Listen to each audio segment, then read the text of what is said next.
Selamat siang, Shalom. Bersukacita hari ini, saudara? Siapa yang tidak bersukacita?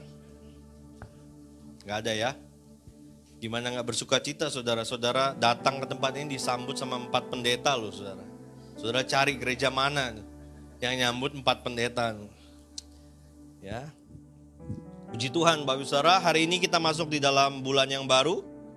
Di bulan April 2023 ya. Kita sudah melalui 3 bulan dan kita memasuki bulan yang keempat. Tema gereja kita sepanjang tahun ini adalah hidup dalam kekudusan dan keintiman dengan Tuhan.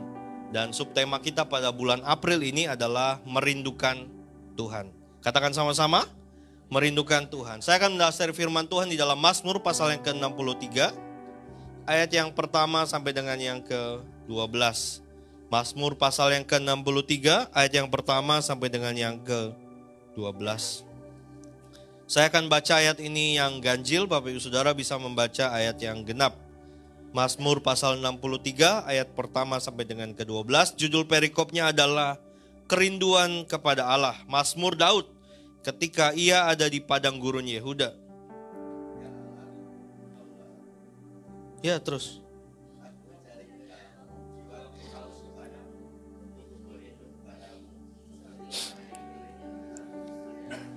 Demikianlah aku memandang kepadamu di tempat kudus sambil melihat kekuatanmu dan kemuliaanmu.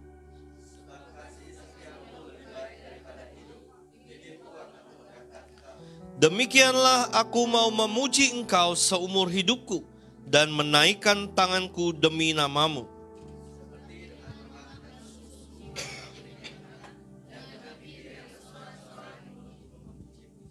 Apabila aku ingat kepadamu di tempat tidurku, merenungkan engkau sepanjang kawal malam.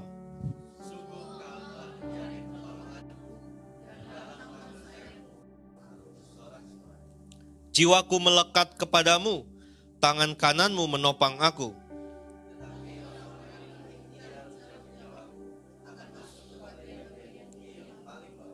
Mereka akan diserahkan kepada kuasa pedang, mereka akan menjadi makanan anjing hutan.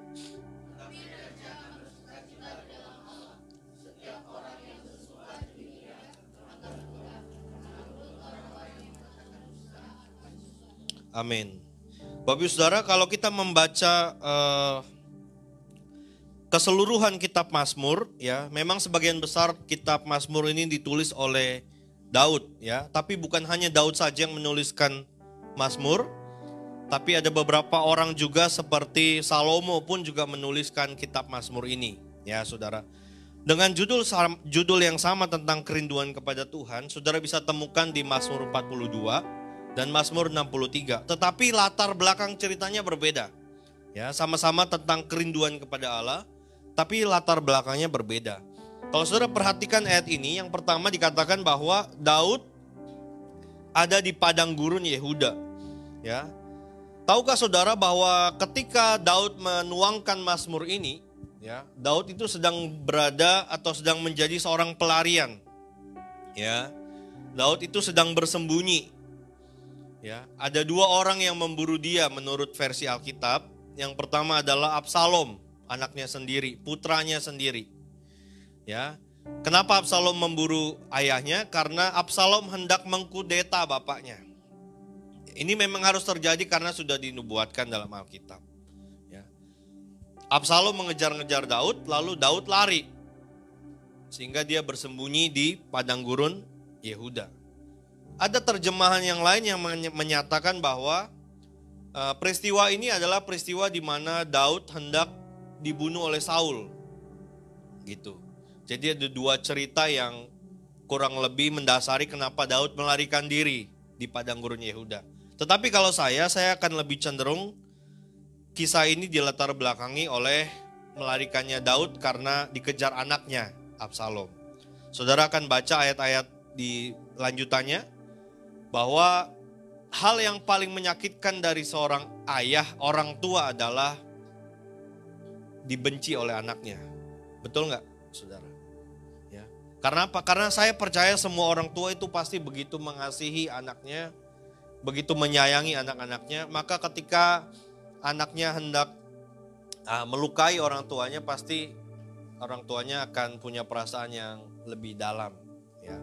Dan saya cenderung memahami bahwa latar belakang peristiwa Daud ini adalah dia dikejar-kejar oleh Absalom anaknya. Saudara perlu tahu bahwa Absalom ini adalah anak kesayangan Daud.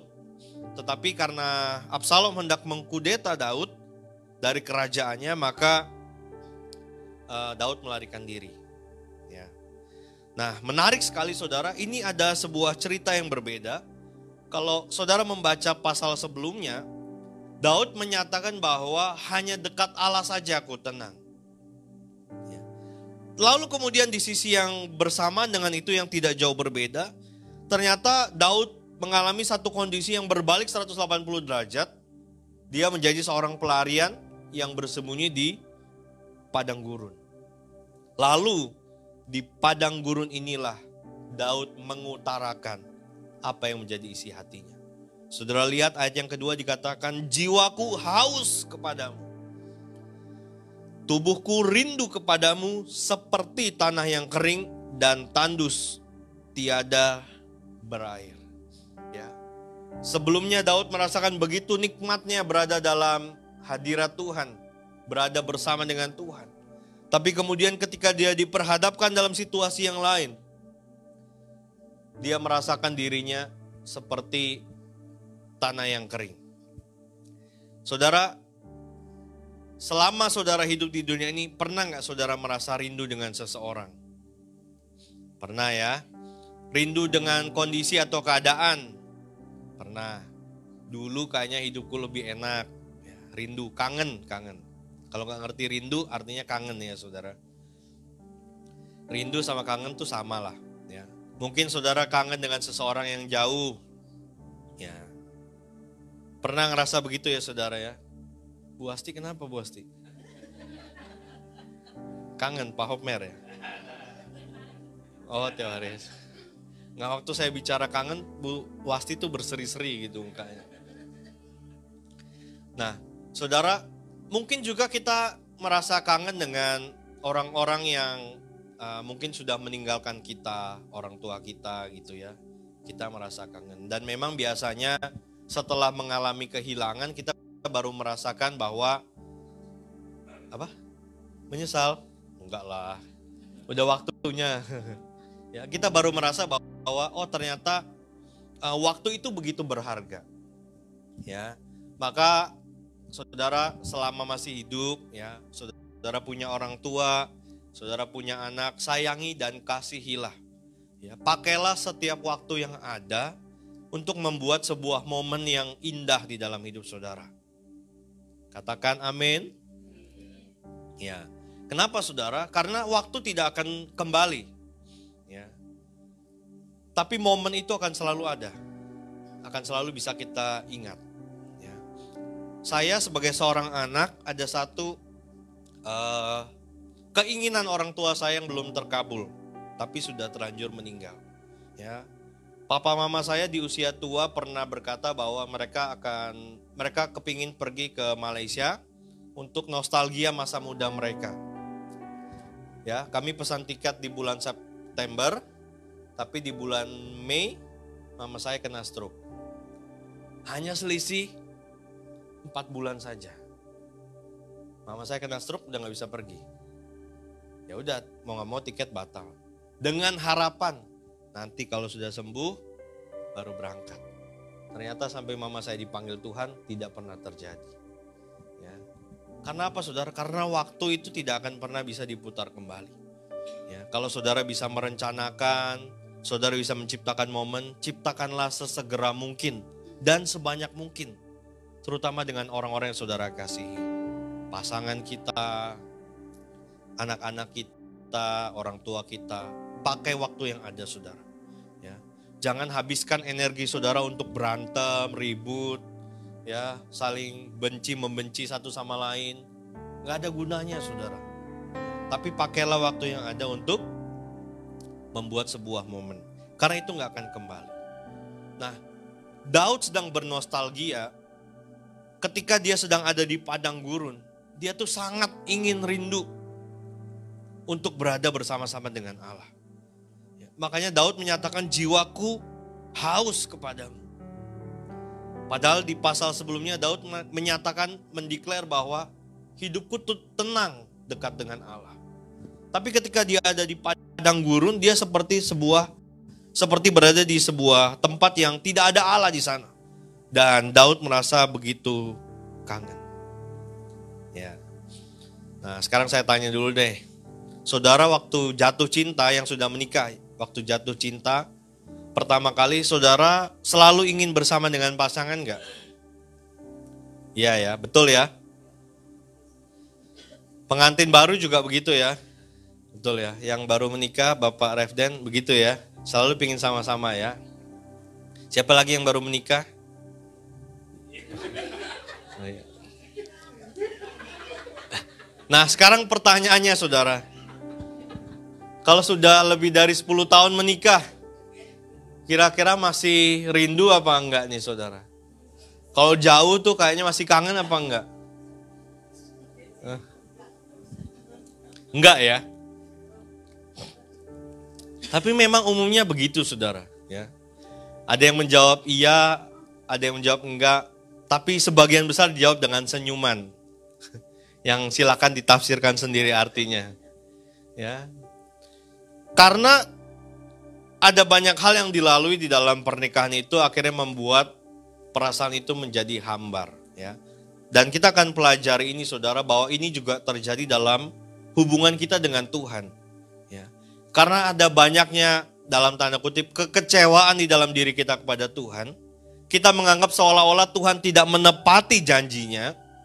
Ya. Karena kita sudah berdoa tapi tidak menerima apa-apa. Kita sudah memohon kepada Tuhan tapi jawaban doa itu belum tiba. Lalu seolah-olah kita menganggap Tuhan itu sudah lupa dengan janjinya sehingga kita menjadi kecewa. Dan hubungan kita dengan Tuhan menjadi hambar. Ya, maka kita tidak lagi memiliki ketertarikan, kerinduan untuk berdoa. Ya, tidak lagi punya lapar dan haus untuk merenungkan firman Tuhan. Karena banyaknya kekecewaan yang terjadi di dalam hidup kita, saudara. Ya, dan hari ini kita akan belajar mengapa kita perlu memiliki kerinduan kepada Tuhan. Kenapa kita perlu merindukan Tuhan? Yang pertama, saudara, kita perlu merindukan Tuhan karena rindu itu menandakan adanya sebuah hubungan. Ya, saudara rindu dengan orang yang lain, pastikan saudara ada hubungan. Ya, contoh misalnya siapa ya? Yesua rindu sama mama. Ya, karena ada hubungan orang tua dan anak. Ada kerinduan nggak Yesua? Ada ya, Tuhan. Maksudnya biar mamanya tuh selalu ada bersama-sama dengan dia gitu loh. Di rumah gitu. Ada amin? Ya. Wajar dong anak rindu kan ya. Wajar. Coba kalau Pak Sinto yang rindu sama Bu Ria. Wah. Ini geger kan. Karena nggak ada hubungan jadi nggak ada rindu. Ya. Gitu saudara. Nangkap ya maksudnya ya. Karena ada sebuah hubungan makanya ada yang namanya kangen. Ada yang namanya rindu. Makanya Pak Sinto duduknya depan saya sih. Kan saya jadi kelihatan langsung. Daud memiliki kerinduan kepada Tuhan karena Daud punya hubungan dengan Allah. Ya. Kalau saudara membaca ayat ini, di ayat yang kedua dikatakan, Daud menyatakan bahwa, ya Allah, Engkaulah Allahku, aku mencari Engkau. Ya. Daud menyatakan bahwa Allah itu adalah Allahnya. Dia mendeklar, dia menyatakan bahwa ini loh Allahku. Makanya Daud tidak takut menghadapi musuh. Ya. Karena Daud tahu bahwa dia punya Allah. Dia menyatakan bahwa Engkaulah Allahku karena Daud memiliki hubungan dengan Allah. Nah sekarang pertanyaannya, bagaimanakah posisi Yesus di dalam hidup saudara? Apakah saudara juga dengan lantang seperti Daud menyatakan bahwa Yesus Engkau adalah Allahku? Atau justru, oh ya udahlah kan orang Kristen, ya udah pasti saya percaya Yesus. ini adalah sebuah kontradiksi yang berbeda, saudara. Dan saudara akan menemukan perbedaannya seterusnya nanti. Selama kita tidak mendeklar, menyatakan bahwa siapa dia di dalam hidup kita, tidak menyatakan siapa Tuhan di dalam diri kita, maka perlakuan kita, sikap kita kepada Tuhan pun juga dapat tergambarkan lewat keseharian kita. Bahkan Daud menyatakan bahwa kerinduannya kepada Tuhan itu seperti tanah yang kering, yang tandus, yang merindukan air. Karena apa, saudara? Karena Daud memiliki hubungan yang begitu kuat dengan Tuhan. Saya mau katakan begini, kerinduan itu muncul dari adanya dua hati yang terhubung. Ya, saudara yang sudah menikah sebagai suami istri, sudah diberkati dalam pernikahan. Kalau pasangan kita lagi pergi jauh misalnya, kita kan pasti ada perasaan rindu, kangen, ya, kapan pulang. Saya baru berangkat ke Malaysia aja, saudara. Istri saya bilang kangen. Woi. Berarti saya orang yang ngangenin ya, saudara ya. Tadi juga Bu Meti juga ngomong gitu. Pastor kemana? Asik. Kangen nih. Langsung merah pipi saya nih, Bu. Saudara, terhubung ini bukan hanya secara fisik, saudara. Tapi terhubung yang dimaksud di sini adalah secara hati. Makanya kerinduan kepada Tuhan itu dapat terjadi kalau kita mempunyai hubungan secara pribadi dengan Tuhan. Dan kita harus meneliti diri kita masing-masing, saudara. Apakah kita masih memiliki hubungan itu antara kita dengan Tuhan? Saya mau katakan sebagai umat Tuhan, sebagai orang percaya, kita perlu untuk memiliki hubungan dengan Tuhan. Kenapa, saudara? Karena kalau saudara sudah tidak rindu baca Alkitab, tidak rindu berdoa, tidak rindu beribadah, ya, saya mau katakan ada kerenggangan di dalam hubungan saudara dengan Tuhan. Saudara bilang, enggak kok Pak. Buktinya saya enggak berdoa, pekerjaan saya makin maju. Buktinya saya enggak baca firman Tuhan, hidup saya baik-baik aja. Ada kan orang-orang yang membela diri seperti ini? Saya enggak berdoa, enggak baca Alkitab, enggak ke gereja, tapi saya fine-fine aja kok Pak. Saya mau katakan, mungkin secara fisik tidak ada perubahan yang nampak di dalam diri saudara. Tapi secara roh, saudara mati. Itu yang paling berbahaya. Kenapa? Karena yang tidak nampak itulah yang harus lebih kita perhatikan di dalam hidup kita. Makanya keselamatan secara lahir ya dan batiniah itu adalah dua hal yang berbeda. Kenapa, saudara? Karena waktu saudara menerima Yesus sebagai juru selamat, tubuh kita suatu saat memang akan mati. Tetapi roh kita tetap hidup. Itulah yang membedakan. Makanya kita perlu memperhatikan roh kita ini. Di dalam Matius pasal yang ke-10, 11 dikatakan, jangan lagi kita memperhatikan hanya mengurusi hal-hal yang nampak secara fisik.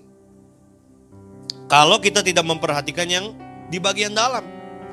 Karena Alkitab menyatakan kita seperti kuburan yang luarnya nampak baik, tapi dalamnya kosong, tulang belulang. Sebagai umat Tuhan kita perlu untuk memelihara hubungan kita dengan Tuhan. Jangan sampai ada kerenggangan, saudara. Ya, jangan sampai ada kelonggaran hubungan dengan Tuhan.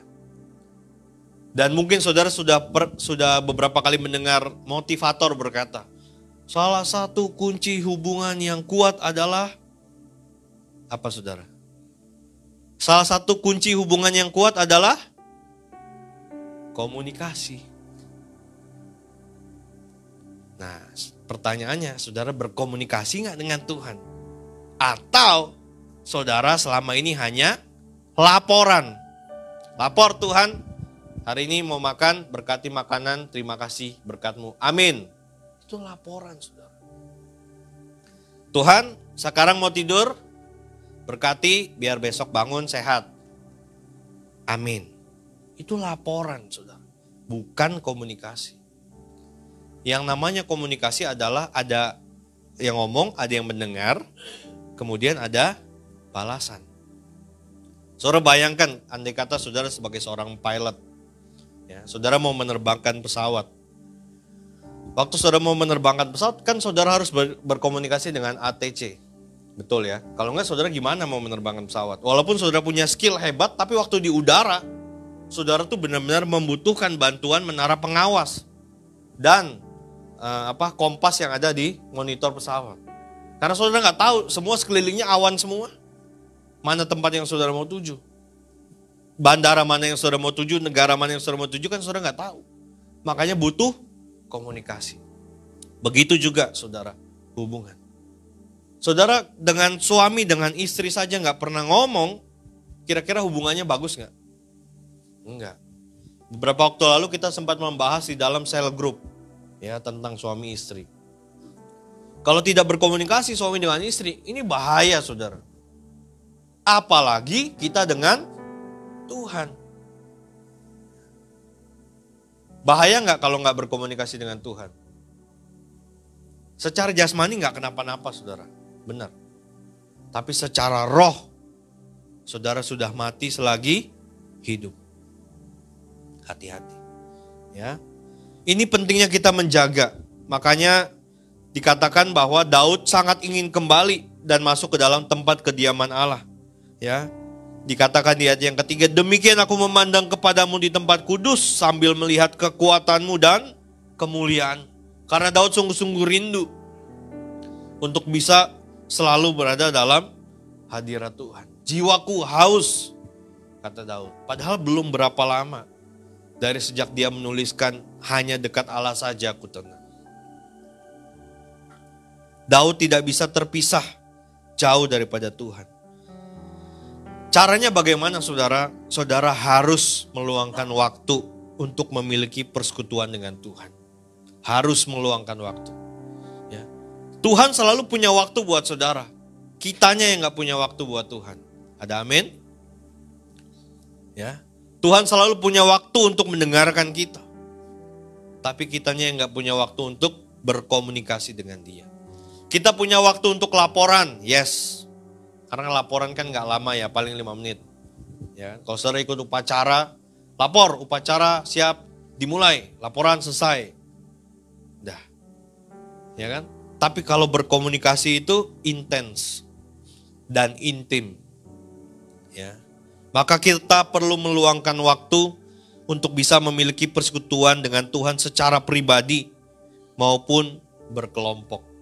Makanya firman Tuhan bilang apa? Jangan menjauhkan diri dari pertemuan-pertemuan ibadah. Tujuannya apa saudara? Supaya saudara tetap terkoneksi dengan Tuhan dan sesama. Makanya tema gathering kita adalah reconnecting. Menyambungkan kembali hubungan dengan Tuhan dan dengan sesama. Asik. Ini baru muncul tiba-tiba saudara ya. Yang kedua saudara, mengapa kita perlu merindukan Tuhan? Karena sebuah kerinduan menandakan adanya kasih kepada Tuhan. Ya, sebuah kerinduan menandakan adanya kasih kepada Tuhan. Daud menyatakan begini di ayat yang keempat, sebab kasih setiamu lebih baik daripada hidup, dan bibirku akan memegahkan engkau. Demikianlah aku mau memuji engkau seumur hidupku, dan menaikkan tanganku demi namamu.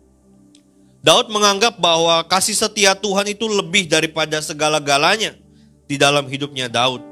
Ya, karena apa? Karena Daud itu selalu punya kebutuhan untuk selalu bersama-sama dengan Tuhan.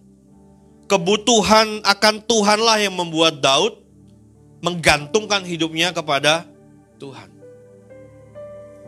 Makanya gak heran kalau di Alkitab kita dikatakan betapa Tuhan itu sangat mengasihi Daud.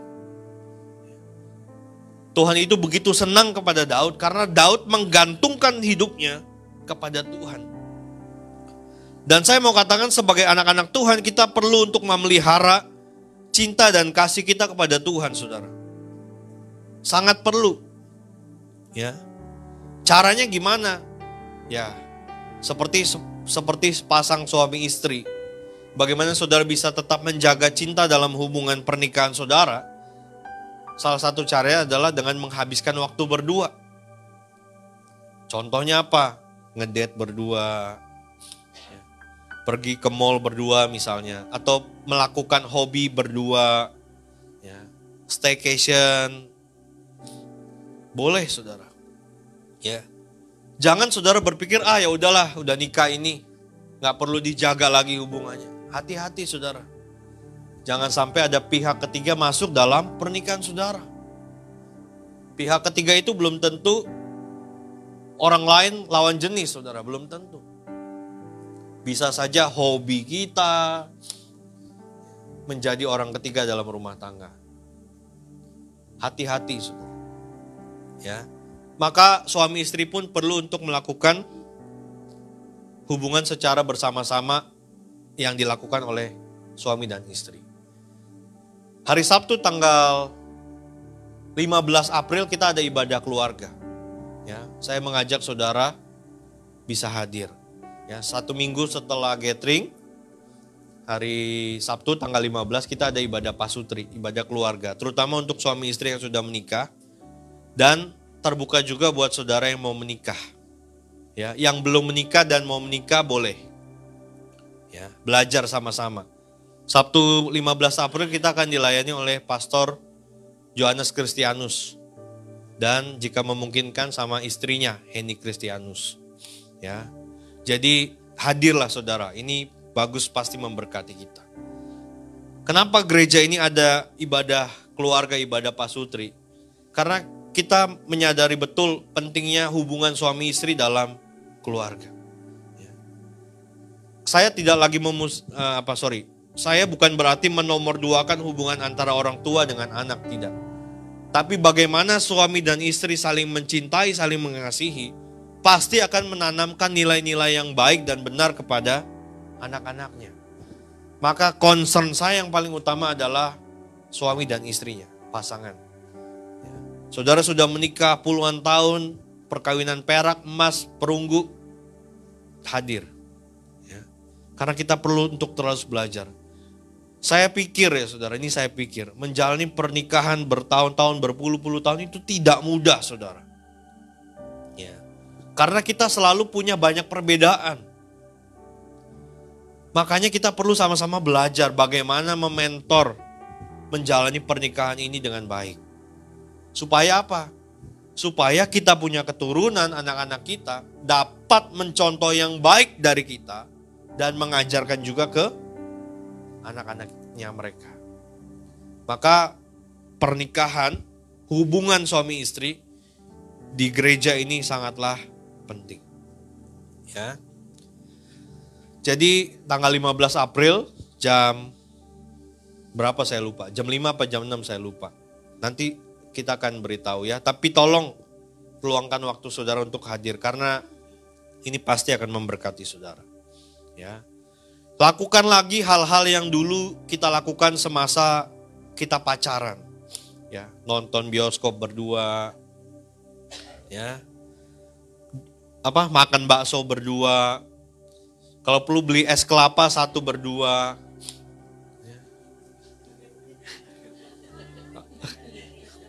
Ya kan gak usah dibilang ngirit lah. Itu kan hanya kita dan Tuhan yang tahu. Abang es kelapa gak usah tahu. Ya. Makan sepiring berdua, ya pesan satu menu makan berdua. Siapa yang masih melakukan ini coba saya tanya. Bu Meti ya, puji Tuhan. Kalau saya positif aja pikirnya. Saya gak mikir lagi ngirit, gak romantis. Ini perlu untuk kita bina selalu saudara. Ya. Contoh misalnya Refden sama Indah baru nikah. Jangan sekarang-karangnya manis, nanti udah 5 tahun mulai gontok-gontokan. Sering-seringlah pergi berdua. Ya. Kalau sepi ya ajaklah kami-kami ini. Saudara ajak 4 orang aja dari sini ya, Refden. Rame hidupmu. Yang tadi terima tamu itu kamu ajak 4-4-nya, rame hidupmu. Ya. Makanya kami sempat berpikir ya saudara, apa kita perlu membuka pelayanan khusus stres, orang stres. Namanya pos, pelayanan orang stres.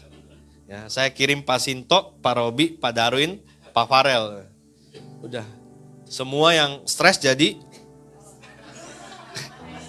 tambah stres. Ya. Saya belajar saudara, untuk memakai setiap waktu yang Tuhan berikan untuk memiliki momen dalam hidup ini. Ya. Jadi saya belajar untuk menikmati semua yang terjadi di dalam hidup saya, hidup kami dalam pernikahan, dalam keluarga dengan anak-anak. Saya berusaha untuk menikmati semuanya. Kenapa? Karena selama waktunya masih ada. Ya.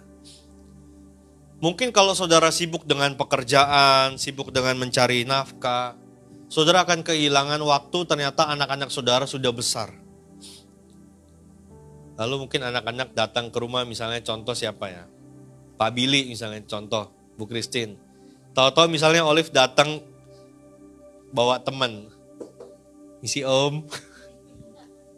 Kita kaget, kok Olive udah punya teman cowok? Ya, ternyata anaknya udah remaja. Ya. Om Robi ini udah kemarin ya. Misi om. Tahu-tahu kita semua terima undangan. Marco mau nikah. Wah, waktu berjalan begitu cepat saudara. Jangan main-main. Ya. Tahu-tahu Pak Sinto, si Devan bawa teman. Om. Ya kan?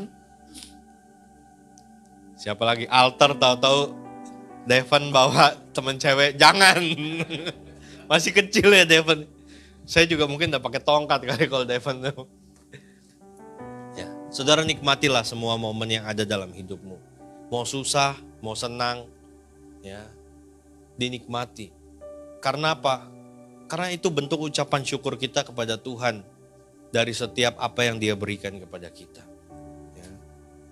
Saya pun belajar untuk menikmati semua momen, saudara. Ya. Dan itulah cara untuk menumbuhkan kecintaan kita kepada Tuhan. Ya. Dengan setiap momen yang ada, kita selalu mengingat Tuhan. Kita selalu bersyukur dengan apa yang kita miliki. Walaupun ada masalah, yes. Walaupun banyak persoalan, pasti. Ya. Kenapa saudara? Karena saudara gak cari masalah, masalah itu ada. Dan gak akan pernah habis sampai saudara meninggal. Jangan sampai setelah saudara meninggal pun ada masalah. Mau dimakamin di mana? Masalah. Tapi saya mau katakan saudara, selama kita hidup, masalah akan selalu ada. Mungkin dia berganti, tapi dia selalu ada. Jadi jangan bosan menghadapi masalah. Dan jangan cari masalah. Ya, karena dia pasti akan datang. Maka apapun yang terjadi, Paulus pernah berkata begini. Siapakah yang dapat memisahkan kita dari kasih Kristus? Penindasankah? Aniayakah? Kelaparankah? Penyakitkah? Gak ada.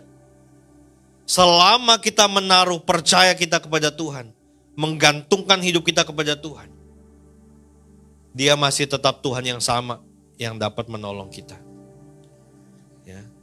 Hanya saja mungkin hari ini kita belum melihat jawaban itu. Tapi tetaplah percaya bahwa Dia sanggup untuk menolong kita. Maka merindukan Tuhan itu bukan hanya waktu kita ada masalah. Waktu kita lagi berbeban berat baru kita sungguh-sungguh cari Tuhan. Waktu kita sedang dalam jalan buntu, kita baru mau sepenuh hati mencari Tuhan. Saya ragu-ragu saudara. Apakah saudara membutuhkan Tuhan atau membutuhkan pertolongan Tuhan? Karena ini dua hal yang berbeda. Ya. Saya berdoa biar setiap saudara membutuhkan Tuhan lebih daripada saudara mengharapkan pertolongan Tuhan. Pertolongan Tuhan itu selalu ada. Makanya Daud pernah berkata kan, dahulu aku muda, sekarang aku telah menjadi tua. Tapi tidak pernah aku lihat keturunan orang benar meminta-minta roti. Jadi Daud sudah mengalami begitu banyak pertolongan Tuhan dalam hidup. Sekarang giliran saudara dan saya. Ya. Jangan sampai masalah persoalan yang kita hadapi menumbuh kembangkan ketakutan dan kekhawatiran, sehingga membuat banyaknya kekecewaan di dalam diri kita. Karena Tuhan belum menjawab doa. Ya. Hati-hati saudara. Kalau saudara baca keseluruhan Mazmur 63 ini, Daud itu tidak takut dengan bahaya yang mengancam nyawanya. Daud itu takut kalau dia jauh dari Tuhan.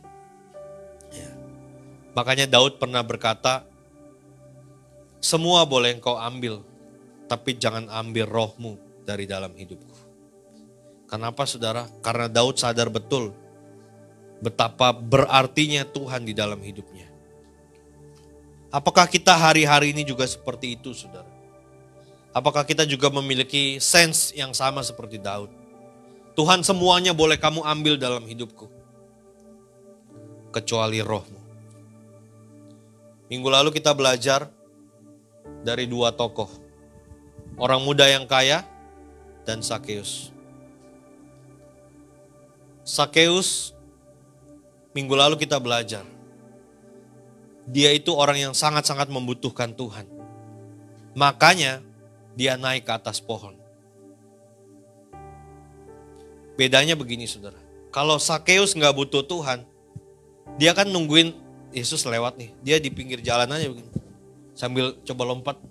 Kan dia pendek ya, kayak apa sih? Itu karena kalau dia gak benar-benar butuh Tuhan. Kalau dia gak benar-benar kepingin tahu siapa Yesus. Tapi karena Sakeus ingin tahu siapa Yesus, seperti apakah Yesus itu, dia naik ke atas pohon. Makanya Pastor Darwin kemarin sampaikan, kita harus mengimajinasikan cerita itu sebenarnya seperti apa. Contoh. Saudara pernah nggak? Tapi belum tentu semua pernah ya. Tahu pasar malam nggak? Tahu ya. Saya senang ke pasar malam, saudara. Bukan ke dunia malam, pasar malam. Kalau pasar malam, biasanya kan ada yang suka pakai mikrofon tuh teriak-teriak gitu, benar nggak? Siapa yang seperjalanan dengan saya?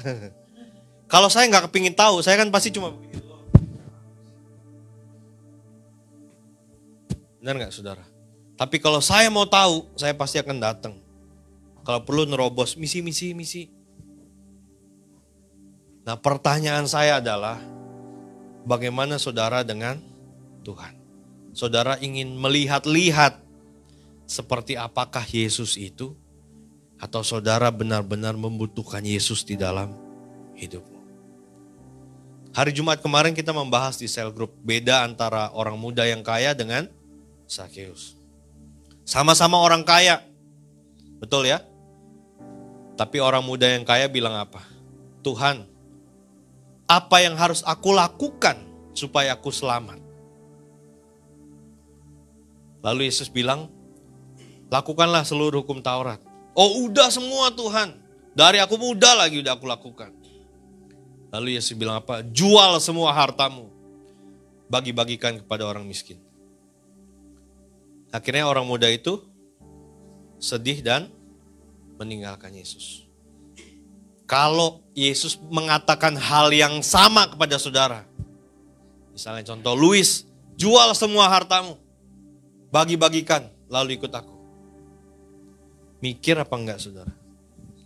Sedih. Wajar loh saudara, jangan bilang, wah payah tuh orang muda. Mungkin saudara belum ngalamin seperti dia. Makanya saudara mikir, payah nih orang muda.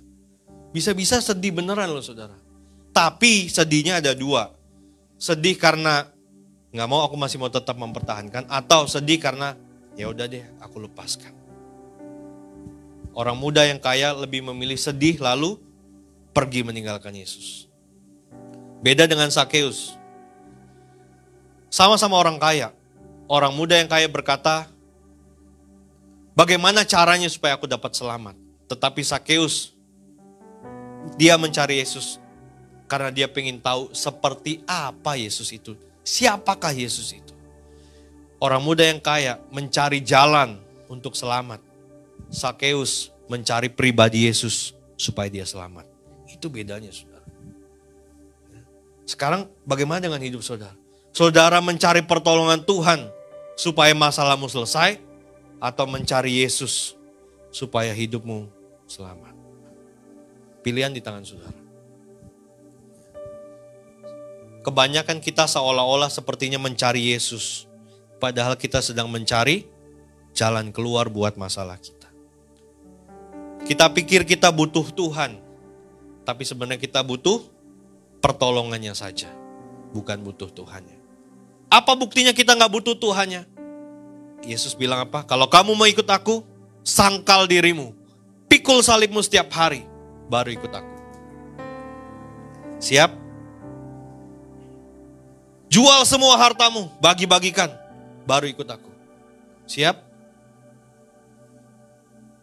Ternyata kita lebih butuh pertolongan Tuhan, bukan Tuhannya.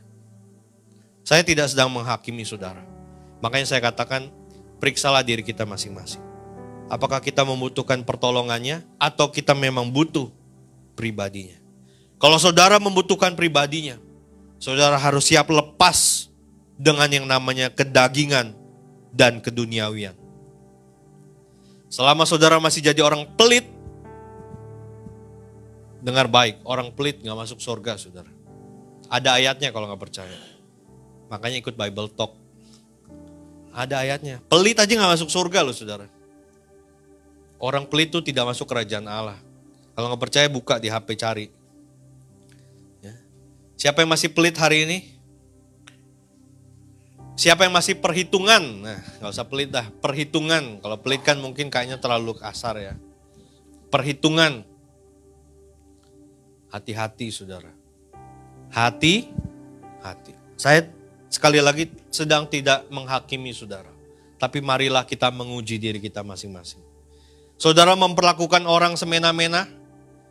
Saudara pikir masuk kerajaan sorga. Hati-hati, saudara. Saudara benci dengan sesama saudara. Saudara pikir masih bisa tetap masuk surga? Hati-hati. Kita seringkali diiming-imingi mungkin dengan pengajaran gereja yang menyatakan bahwa sekali Yesus tetap selamat. Hati-hati, saudara. Yang kita perlu dengar adalah apa kata Alkitab, bukan apa kata orang. Kalau pendeta ngomong, saudara cek kebenarannya. Benar gak nih Pastor Irwan ngomong? Jangan-jangan Pastor Irwan mau nakut-nakutin doang. Cek Alkitab. Kalau saudara gak pernah baca Alkitab, gimana saudara tahu? Tapi saya bersyukurlah di gereja ini semua pembicaranya oke lah. Ya. Semua mengajarkan yang benar. Dan saya berdoa biar itu pun juga menggerakkan hati saudara. Kenapa saudara? Karena masalah persoalan itu gak akan ada habisnya. Dan itu biar menjadi bagian dalam perjalanan hidup kita. Yang penting seperti Daud ini, saudara. Gantungkan hidupmu kepada Tuhan. Selama kita mengandalkan kekuatan kita sendiri, selama kita mengandalkan pikiran kita sendiri, kita pikir kita yang paling bisa, kita akan terjebak, saudara. Ada sebuah ironi. Kita selalu bekerja keras supaya kita bisa punya banyak uang. Betul gak, saudara? Salah gak? Enggak. Saya tegaskan ya, salah gak? Enggak. Saudara mau kerja mau punya uang banyak, boleh. Ya. Tujuan saudara kerja keras supaya punya uang banyak, benar gak saudara? Ada yang bilang enggak? Semua kepinginnya begitu, betul ya. Saya pun juga demikian. Ya. Tetapi, kalau saudara baca, saudara cek di berita bahwa angka depresi dan bunuh diri yang paling besar adalah orang-orang kaya.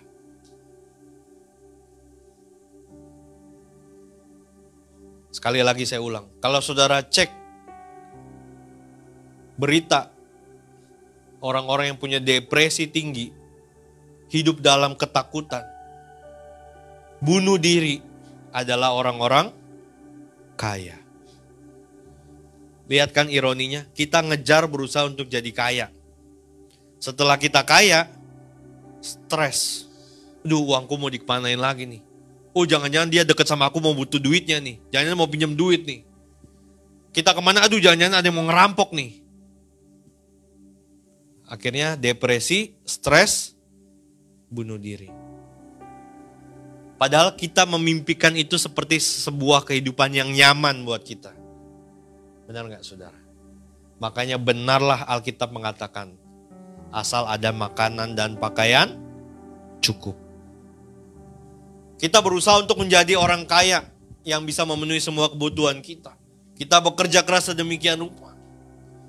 Tapi pada saat kita kaya, kita tidak akan pernah puas dengan kekayaan yang kita miliki. Saudara tetap masih merasa kurang. Saudara mulai melihat ke kanan kiri, waduh dia tasnya LV. Ya kan? Saya maunya Gucci Belum yang lain lagi. Saingan merek. Oh dia pakaiannya Nike. Saya Under Armour lah. Gitu-gitu terus. Akhirnya apa? Karena gak bisa bersaing, depresi. Stres. Bunuh diri. Saudara cek di berita. Jumlah orang yang bunuh diri, orang-orang yang depresi tinggi adalah orang-orang kaya. Berapa banyak orang artis-artis luar negeri yang meninggal karena bunuh diri, minum obat. Karena apa? Karena begitu kayanya. Jadi yakin masih mau jadi kaya.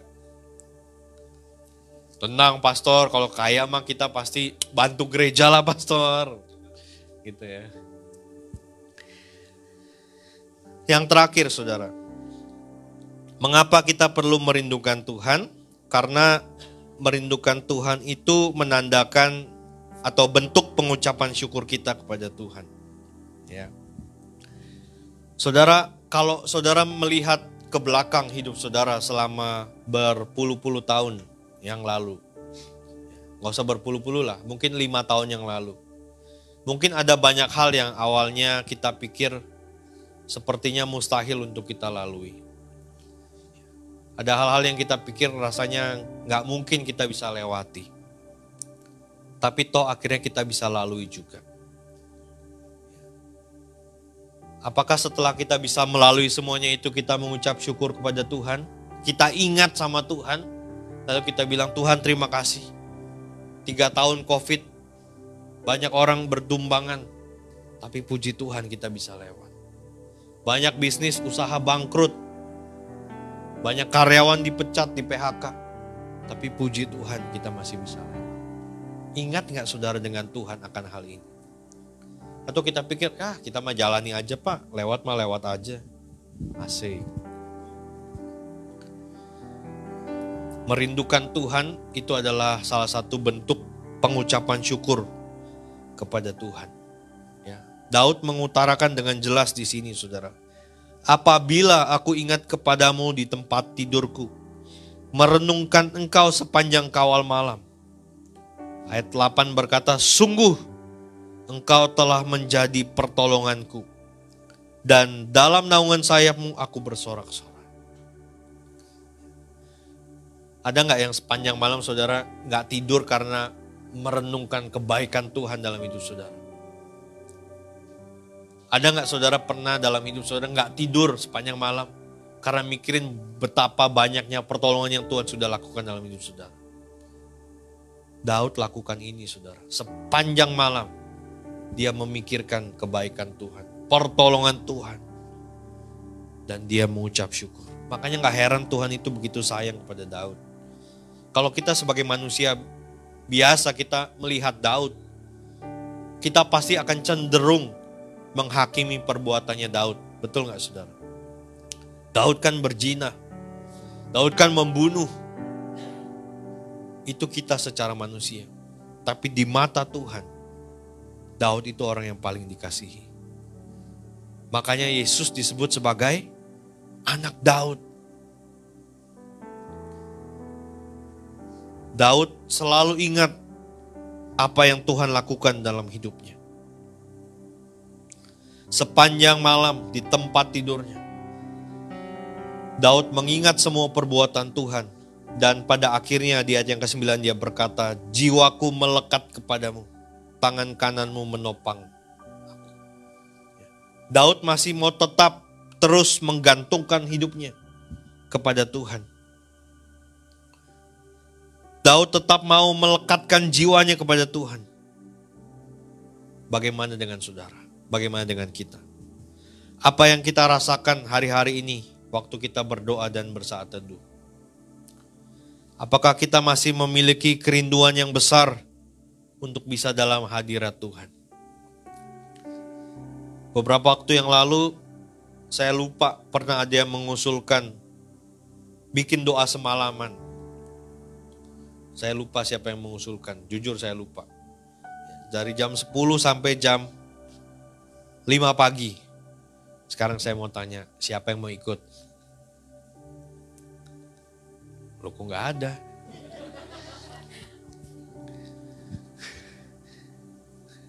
Baru mulai doa.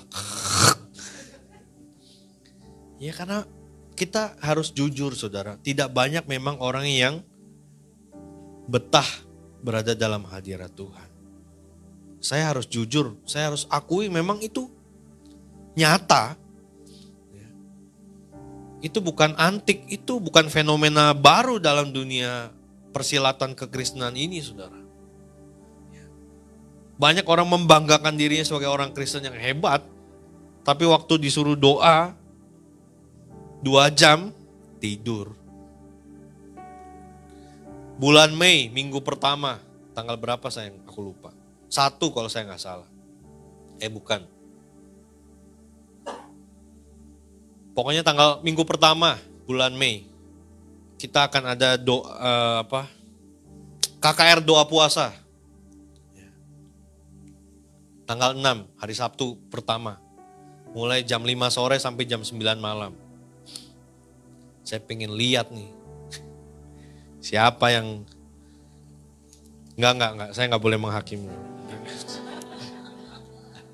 Enggak, karena saya rindu saudara.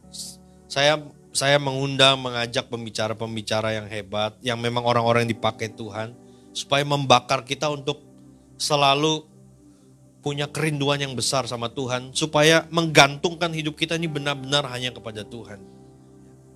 Jadi bulan April kita ada ibadah pasutri, bulan Mei kita ada KKR doa puasa. Saya memilih orang-orang yang saya percaya dapat melayani dan memberkati kita, atau setidaknya dapat mendorong kita untuk semakin bertumbuh dewasa dalam Tuhan. Saya selalu rindu untuk itu saudara. Karena memang nilai atau goal daripada gereja ini bukan mengembangkan sebesar-besarnya. Bukan itu saudara.